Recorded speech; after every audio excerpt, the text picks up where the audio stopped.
और मेरा ये मानना है कि बीजेपी एक गुंडों की पार्टी है, अनपढ़ गुंडों की पार्टी है। वो सिर्फ गुंडागर्दी करते हैं और पेट्रनेज देते हैं गुंडों को।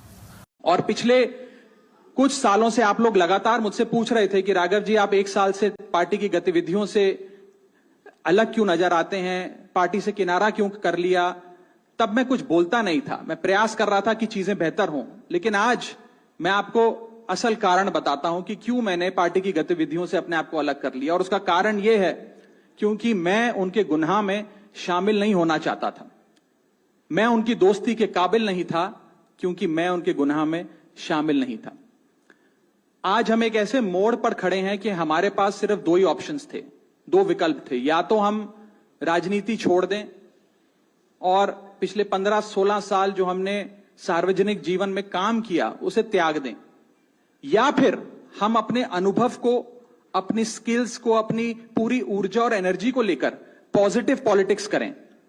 इसीलिए हमने ये डिसाइड किया that we, the 2/3 members of parliament of the belonging to the Aam Aadmi Party in Rajya Sabha, exercise the provisions of the Constitution of India and merge ourselves with the BJP. हम BJP में विलय करते हैं।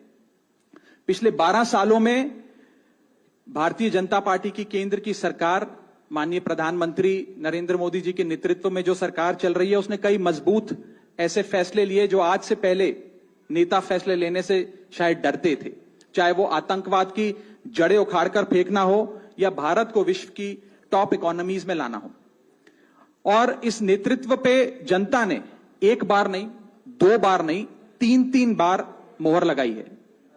हम सब अपने आप को सौभाग्यशाली महसूस कर रहे हैं कि हम माननीय प्रधानमंत्री नरेंद्र मोदी जी की लीडरशिप में और गृह मंत्री अमित शाह जी की संकल्प शक्ति के साथ जुड़कर बिना रुके और बिना थके देश के लिए काम करेंगे। और जिन लोगों के मन में थोड़ी पीड़ा थी, दुख था कि मैं बतौर एक सांसद जो ऑर्डिनरी सिटीजन्स के ऑर्डिनरी इश्यूज को पार्लियामेंट में उठा रहा था, मैं शायद नहीं उठा पाऊंगा क्योंकि मेरी अपनी पार्टी ने मेरी आवाज बंद कर दी थी। मैं उन्हें भी कहना चाहता हूं कि आप चिंता मत करिए, मैं उसी कमिटमेंट, उसी जोश और उसी एनर्जी के साथ आपके तमाम मुद्दे उठाता रहूंगा। जय हिंद।